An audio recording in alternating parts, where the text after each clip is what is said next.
we discussed about deploying packages. Let's now discuss about deploying applications.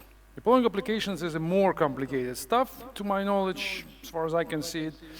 Deploying applications is packaging the whole thing. Usually, not always, but usually it's about packaging everything into one big file and then connecting to some server and then pushing this file there, and that's it. It's in the best scenario. In the worst scenario, it's a multi-step process.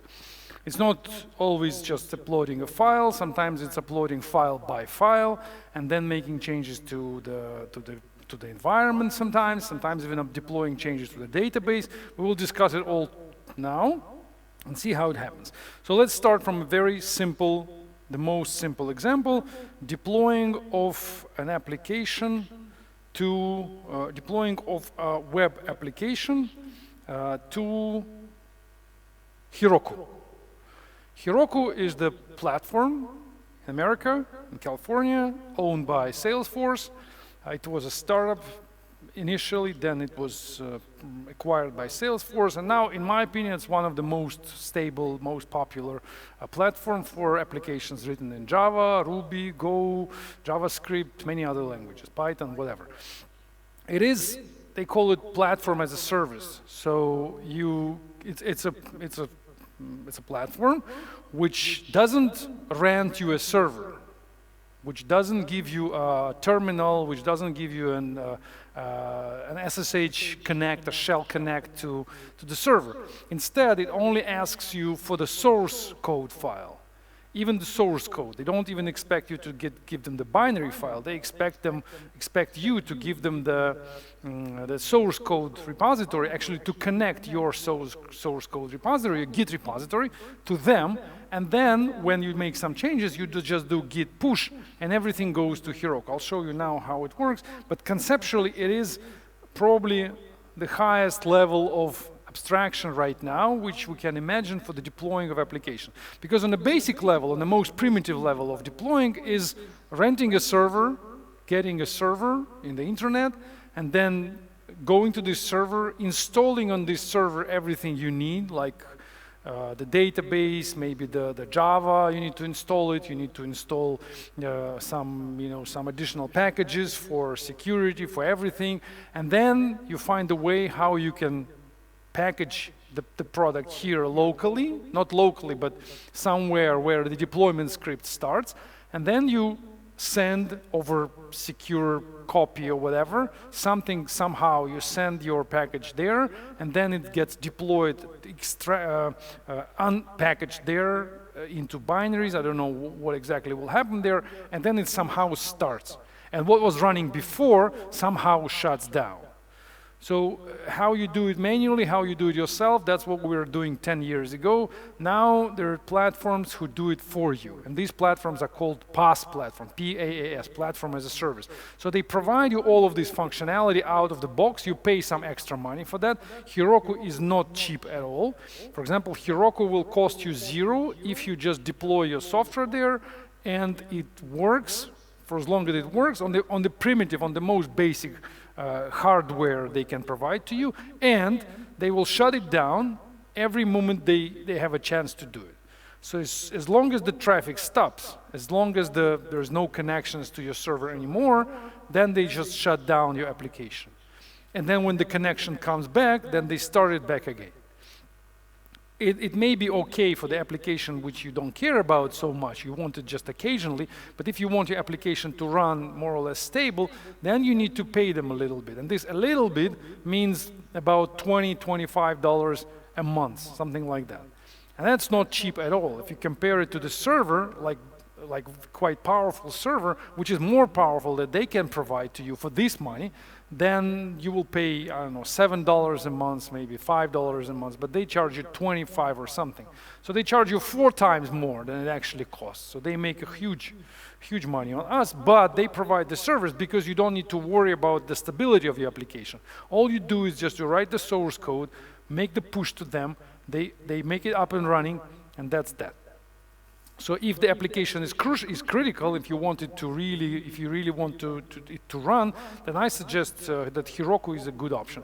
But if your application gets bigger and you need more resources, then Heroku will cost you a fortune. For example, if it's just a simple server, then it's just a few, like $10, $20 a month or something.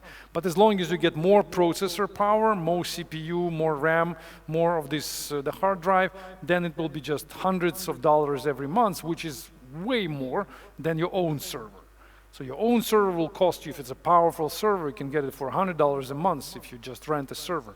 But there you get AWS first, because all the hardware stays on AWS, and then on top of AWS you get the Heroku service, which maintains your application, accepts the new version, keeps it up and running. So it's going to be more expensive. But I'm using it for years already. I'm not paying a lot. I'm making a combination. Some of my applications run on Doku. I'll show you what it is now again as well. And on Heroku. So on Heroku, I keep only a few applications which are critical, mission critical. And Rulter is one of them. So Rulter, which you saw today, actually hosts on Heroku. So Rulter runs on Heroku. And I will just deploy a new version to Heroku, and you will see how it happens. So let's see.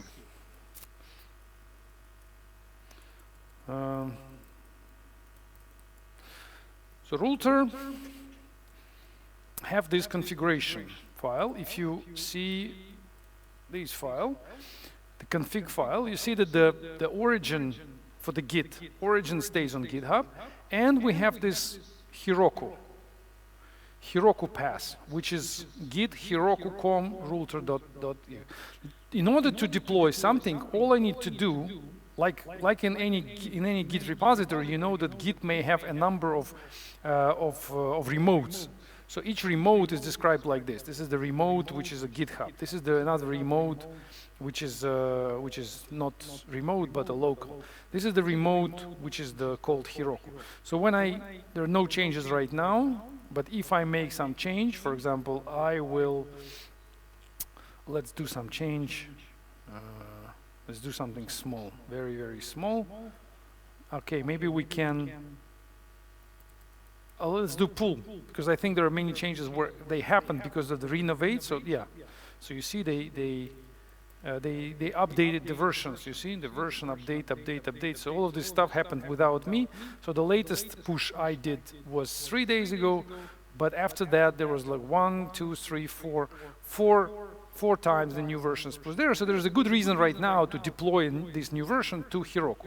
So I'm doing this by, ideally that would be like this. So you run it like that, but I'm not going to do it now because there's one more thing which is missing. So this will just take my code, which is in this local directory, connect to Heroku using Git protocol, and using Git protocol, push the files one by one, or however the Git protocol works.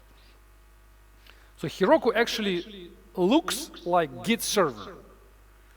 And this is quite interesting approach, and I think it's quite good and convenient for programmers. So instead of inventing their own protocol, instead of making their own client, they just use the existing client and existing protocol. So if you would do something similar in the future, I would do the same. I would not invent the new client, the new protocol, and the new method of connection. I would just go for existing Git client, which is quite powerful. But we don't do it like this. Why? Because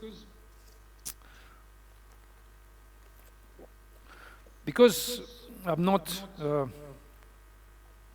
Because long time ago, I made a mistake, which is about credentials. So usually the Heroku expects us to, let's start from scratch.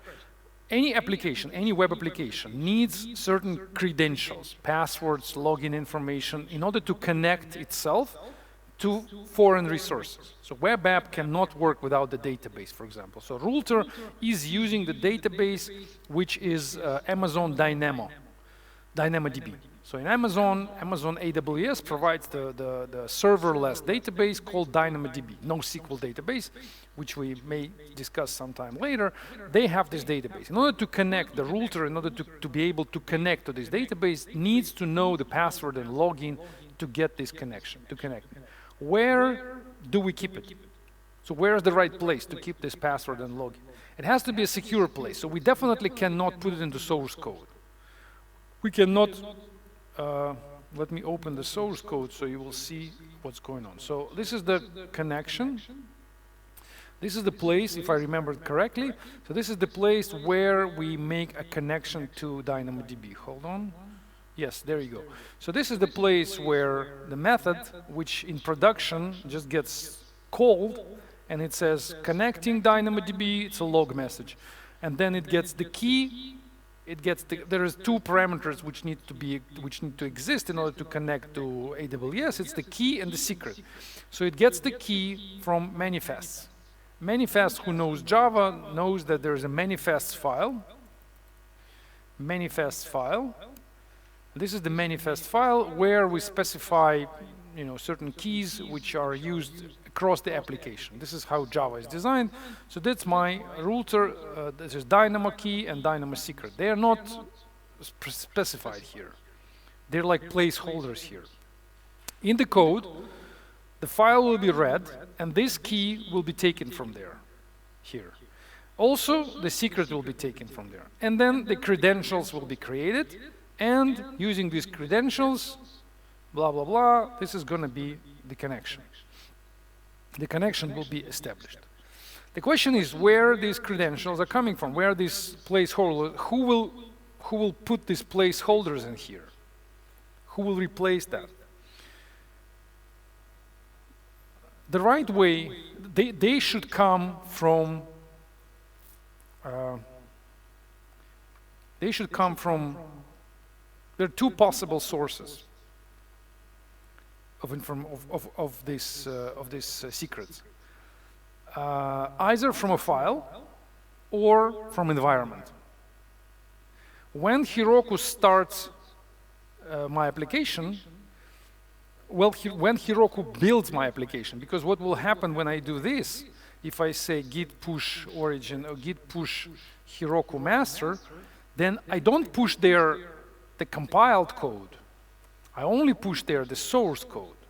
So I don't push their class files. I push their Java files, which are not compiled, they're not binary. So the Java files will go there. It means that the compilation will happen there on Heroku side. So Heroku will understand that there is a Java application, will find that there is a POM XML file in there. It will start building process, it will start Maven basically, and Maven will package everything together, compile and package all together, and create the binary jar file. And finally, when the jar file exists, then there's a command which I specify, this is called proc file, pros file or proc file. Then I say run it like this, and this is the full command. I say Java, there are some parameters, and finally I say this is the file, target, this is my file, target router.jar. So the question is, who will build this router.jar? Heroku. Heroku will build this router.jar. Inside this router jar, there will be, inside this jar, this code will be executed, and the data will be read from manifest, in this case from manifest. The proper way, I think, should be to do it like this, like I'm doing here. You see, I pass the parameter, the port number I give to my Java application. I inform it, I instruct it to use the port. So where this port is coming from? So this port is coming from Heroku. So Heroku creates the environment in which my Java starts, and inside this environment, this environment variable port is defined. And this is always random. It's some port which my application has to attach to. When I connect to this, when I bind to this TCP port, then through the router, through the what's the name of it? The proxy. Through the proxy, then the port 80 will be dispatched, redirected to this port something something, which my application is bound to. So ideally, if I would be smart many years ago, I would do it like this. Dynamo db key equals to, like this, dynamo key. And this dynamo key, I would define in Heroku console, in Heroku dashboard. So that I would just go to Heroku dashboard. In this dashboard, I would say, this is my key, this is my dynamo key. I would enter this secret information into this dashboard, and then when Heroku starts, I would only need to parse this command inside my application. I would parse it, understand what it is, and everything would be fine. I decided to go another way, which may be less canonical, but that's what I do. What I do, I specify these credentials in a file which I call settings XML, and I keep this settings XML aside from my repository. So when Maven is built, so in order to build the application, so Maven, by default, when you see Maven package, for example, it by default is looking for settings XML in this current directory. In this settings XML, you can provide the parameters which will be connected to the Maven build, and Maven POM XML will fetch the data from there and will inject into manifest MF. So long story short, I need settings XML to be here in this directory. But I don't want it to be here because I don't want anybody to see it because there are passwords in there. So what happens is that I have this script called deploy, which I use here locally, which takes this file, which stays in the secret place. You see, this is my secret here in my computer, secret place. It stays in this home directory. So I copy this file to this repository, I add this file to the Git history, I commit it, and then I do git push Heroku master. But this is the line which tells Bash, which runs this script, that as soon as you finish the script, reset the commit and remove the file. So that's the trick. So I put it there, package everything, I put it there, commit to Git history, push it to Heroku. Heroku reads it together with the settings file, starts the application, and here locally I delete the file so that I do not accidentally commit it to real Git repository, and forget it. What happens? Let's see what happens. Let's try to do it. If I run this script, let's go one by one. So first, like I promised you, there you go. You see, so Heroku is quite annoying about this. He keeps asking me about my, there you go, password for Heroku. So let me stop sharing for a second. I'll remember that password. So Heroku, in this place in the authentication is quite annoying. They didn't have it before. Okay, now I know my password. Let's go again.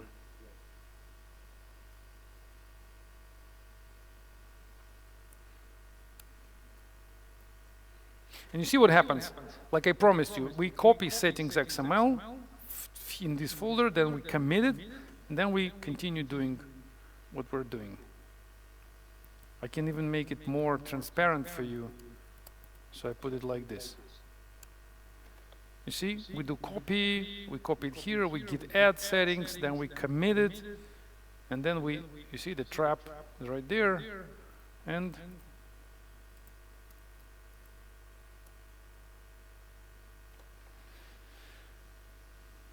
run Heroku login. That's the problem. So Heroku expects me to do like this. It will ask me now to open the browser. In the browser, do the authentication, and so on and so forth. So let me do it. Again, I'm gonna stop it to avoid the problems. let me do the authentication. It will ask me for my secret code.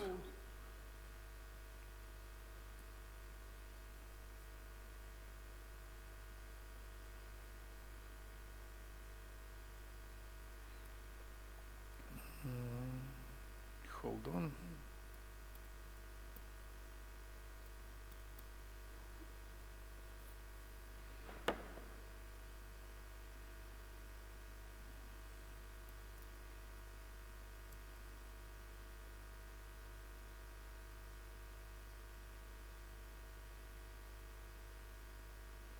Okay, I'm good. So we successfully authenticated. Let's deploy again. Now it goes. So it knows, Heroku knows who I am. So we just successfully did the push. Git push was successful. Now we compress source file, done, building source. So you see what happens on Heroku side. On Heroku side, it understands that we're using Java. It says Java application detected. It has OpenJDK 17 for some reason, Maven 3.6 for some reason, and now it runs Maven. It tells me even how it runs Maven. Skip tests, so no test will be done, blah, blah, blah, install. So install will generate, after all these steps, install will generate the jar file,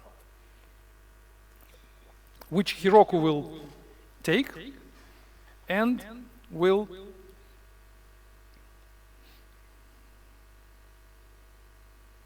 done, successful. Now we discovered my proc file. I showed it you before.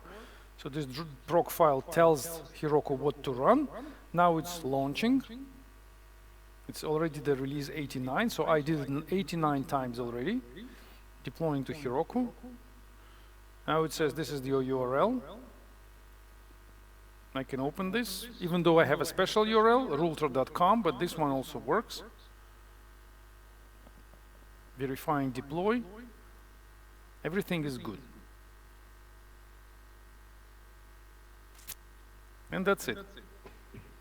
So now we have a new version running on Heroku. Pretty simple. Also, there is one thing. So if you open the file, open the site, then you see, yes, so this is the website which is deployed. So in Heroku, it is possible to, if I'm not mistaken, it's possible to do some post-deploy checks. Yeah, there you go. I don't know why these checks, yeah, the checks are here. I'm not sure, maybe they're not for Heroku, but verify deploy is successful. So it seems that everything was just fine.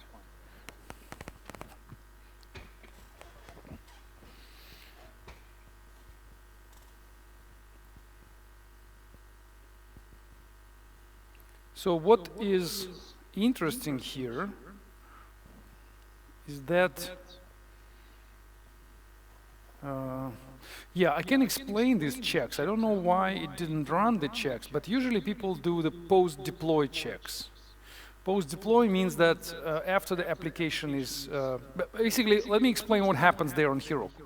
So how it works. They use, I believe they use Docker or something similar, maybe not exactly Docker, but something like that. So they have some container which is running my jar file. This container is running, it is connected to the proxy, to the reverse proxy, where the connections are coming to the URL, to the domain, using the port 80. Then the proxy understands what these connections are coming for, and they redirect the calls, the HTTP calls to the right container. There's my container, which is running my application. Running and running, everything is fine. Now the deployment is coming. Deployment says, I want the new version of the application to start. What Heroku is doing? Heroku is starting a new container. This one is running. It doesn't shut it down. It starts a new container. And this container, well, probably it starts a new place where the build first happens. So the build, the Maven, which you just saw, in this Maven build, they create the new jar file. Then they start a new container. And in this new container, they put this jar file already created, and they started. So at some point of time, they have two applications running. This one is old one, this one is new one. So they have two jar files running at the same time. Then they need to decide whether this new application is capable of doing everything that it has to be doing, and it's time to shut down this one and change the router, the proxy. So the proxy was pointing to the old server, to the old container. Now it's time to tell the proxy to point to the new container. So in order to make this decision, they need to do some health check. They need to check, the Heroku has to check whether this new container is good enough. And that's why it's good to help Heroku to make this check more, to make this check smarter. How? People usually, I don't know why I didn't do that, but people usually do something like that. They say, please ping this URL, for example, and then ping this URL maybe. And maybe this ping, I don't know, and then do this somehow. And for each URL, they may say, like, in this URL, please find the word, I don't know, or find, so you go to this page and say, okay, Ruler helps DevOps teams. So you put it like this. So go to /index, and if you don't find this text over there, then something is wrong. Then this new container probably does not deserve to be a replacement for the first one, for the original one. So maybe it's better to shut it down and get back to the original one. And Heroku makes this decision, what to do. And this deployment is called green-blue deployment. You can Google this name, green-blue deployment, which is the concept which is not invented by Heroku. That's the idea by, it's quite obvious idea that you start a new place, you call the new place blue, or the blue one, this one the green, so we know that this one is stable, it works already, so we start a new one, we call it blue, then we wait for some time, we wait until this blue one becomes good enough, it starts responding to all requests, which we know as post-deploy checks, it responds to everything, then we just before we shut down the first one, we redirect the proxy and we shut down the first one. Usually it's even good practice to somehow inform the application what's going on. So the application must know, and usually when the application is quite important and sensitive, then usually before the deployment they turn the original application into read-only mode, because we don't want two applications to write the data into the database from two different sources into different formats. So that's why they just first they say, you, the green server, the green container, you are in the read-only mode. So all the customers, they can read what's going on, but they cannot write. So if the customer wants to, for example, change the password, update something, make a transaction, make a payment, we just say, no, wait a second, we will be up and running in a few minutes, just wait. So this application goes into read-only mode.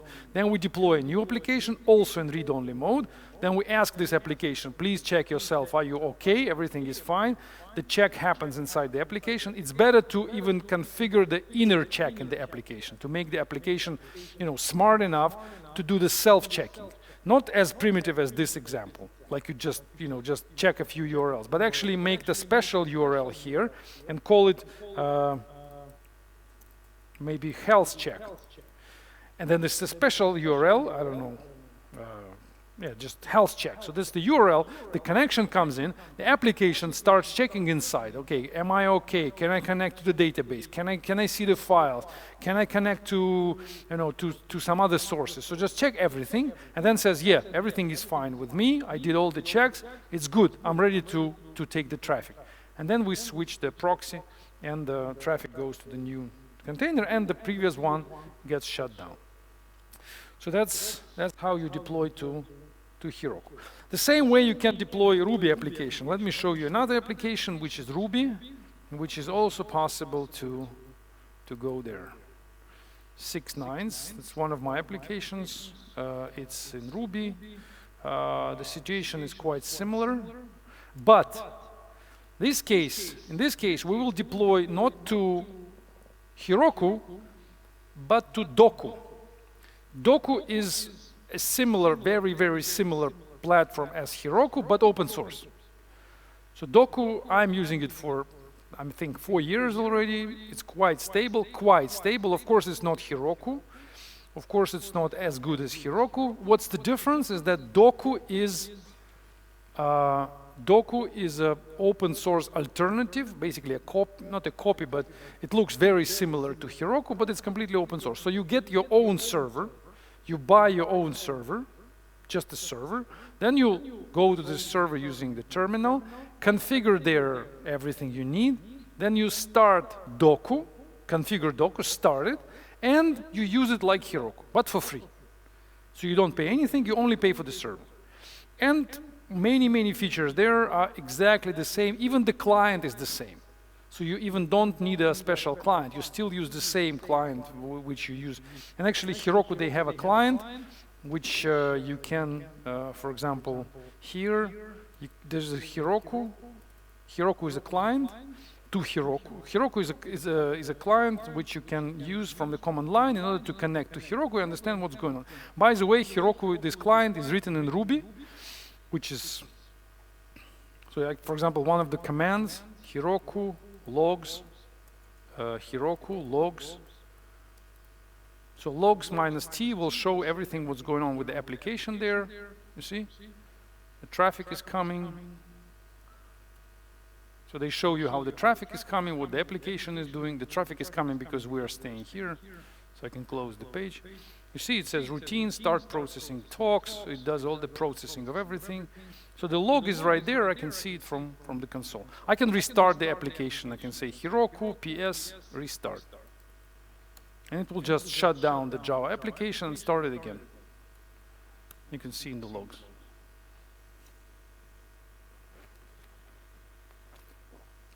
You see, starting, connecting. So this line, which I showed you before, connecting DynamoDB. See, connecting DynamoDB, that is the line which we saw here. Connecting DynamoDB, that's the line from the logs. Make some files, and this is the traffic coming from front page. So pretty convenient. You do exactly the same with Doku, but you pay no money for that. Also using the same Heroku, PS, for example, restart.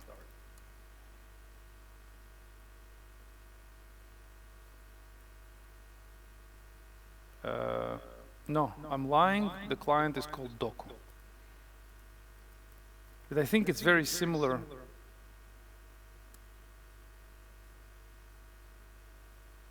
Yeah.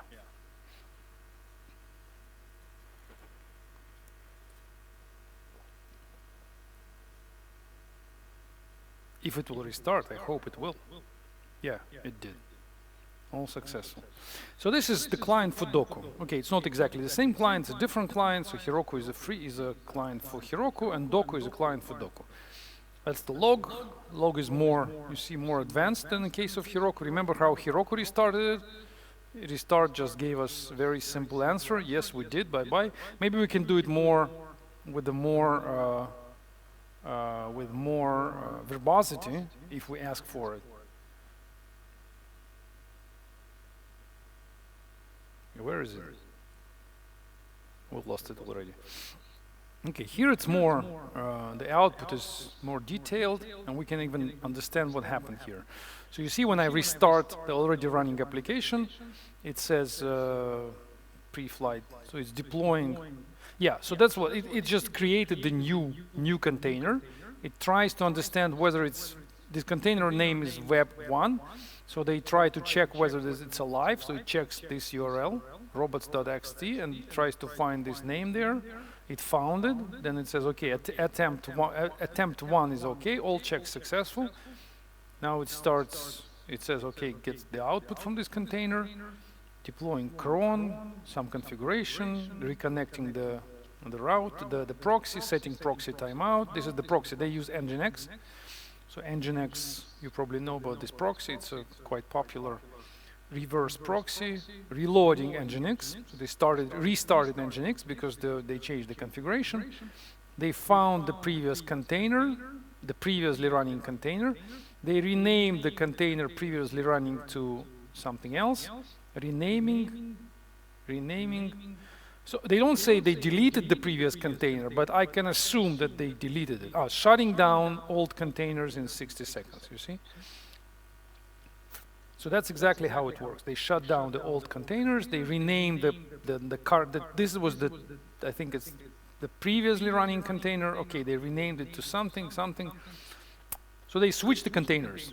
That's exactly what it does. All platforms they deploy like this, they switch containers like this. But this is Ruby application, this is not Java. So if I deploy this application, then in the beginning, this Docker will say, I understand you as a Java container. And Docker has, we can go to the server, and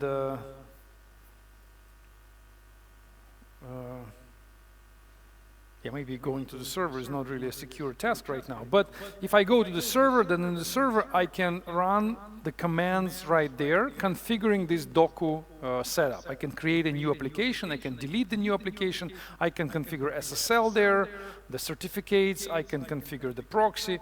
So ideally you do it just once and everything works, but however there are issues with this Docker. Sometimes it becomes unstable, sometimes it kind of misunderstands the versions of the packages. Sometimes, for example, I switch from Java 7 to Java 17 and I had to kill the application, started from scratch, and only after that Docker was able to understand me again. In case of the Heroku, it's much more flexible. I can do everything from command line and from the dashboard. In case of Docker, there is even no dashboard, only command line. So I guess I suggest you try this Docker platform if you want to have PaaS as a PaaS on your own hands, which is much cheaper. For example, I can give you an example. I have on my own, I have maybe 10 applications.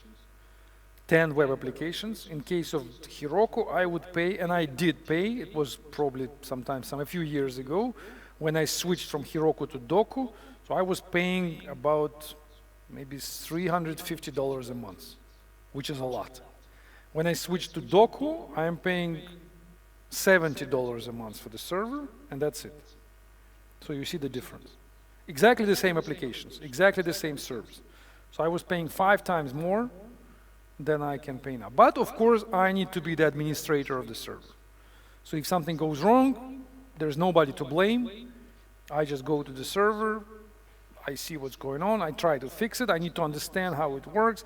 Sometimes even Docker can give you mistakes there. It happened to me when the disk got corrupted for some reason, then the Docker stopped to work, and it took me like a day to figure out that, what's going on. But it's cheaper, of course. If you calculate the cost for a year, then the difference is huge. So that's what I wanted to show you, to tell you about deploying web applications. If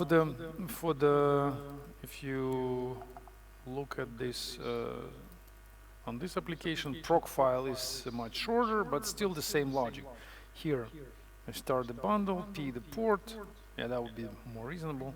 So it's a different command, a different start. So we don't start the jar file. We start this rec up. It's a Ruby command, whatever, doesn't matter. But still, the port is provided by Heroku. And also, what's interesting here, we start not only one application, but we start 2 applications. So this one is a web application, like a web service, which starts and runs. And this one is the one-time application. There's a cron, sorry. So the cron will run. There is no configuration for how often the cron will run, which I think is, I don't know why, maybe I missed somewhere. No, I don't know.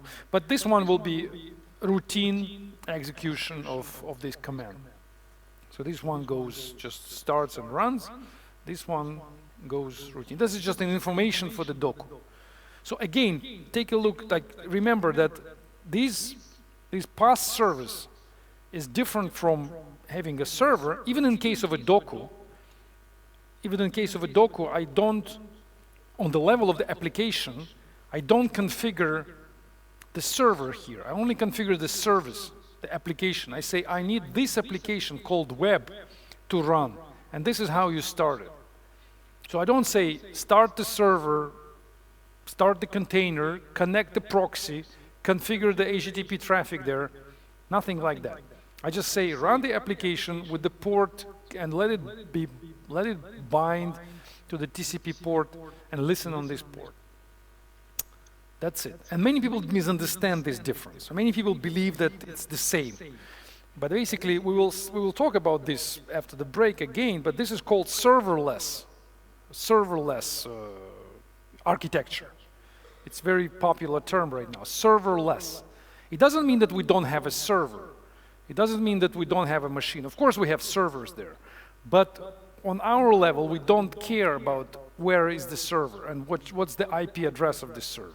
We only communicate with the platform, and the platform gives us the service. We say, this is the application, run it for us. And it says, it's up and running on this URL. But you never ask this platform to give you the server. For example, if you go to AWS, for example, EC2, and this is not serverless. This is a completely server-full platform. You just ask, give me the server, I rent the server from you, I pay for a day or for an hour or for a month, and you give me the server. Now I'm in charge of everything there. I configure it. But when it's serverless, then I don't need to know the IP address. I don't need to go to the server ever. I just give you the request for running something, or that's the same for the database. So some database providers are server full with the server, some of them are serverless. So server, the traditional provider, they just rent the service for MySQL, for example, and they give you the machine, and the machine has the IP address, and you have the login, credentials, and everything, but that's your machine. So nobody, even if it's a shared machine, but still this connection, this connect to this machine, it's yours, you're responsible for what's going on there. But a serverless database is like DynamoDB. You just go there on the dashboard and you say, I need the table called flowers. And then put me this line into the table, flowers. And put me 100 lines into the table. And put me 1 million lines into this table. I don't care which server you use for that. Maybe you use 5 servers to maintain my table. All I need is to put the line, get the line. Save the line, delete the line. I communicate on a higher level of abstraction than the server, than the IP address. And that's serverless for me. And it's better. So every time you can do something serverless, go for it. Because it removes from you the necessity to worry about the hardware, to worry about the system level, how to install Docker, how to install Ubuntu, how to install many different things. Okay, so that's all I wanted to say about this, and then after a break we will talk about database deployment, which is and maintaining and controlling the changes in the database, which is quite interesting standalone topic, which many people just ignore because it's hard to maybe to understand and hard to maintain, but we will discuss it.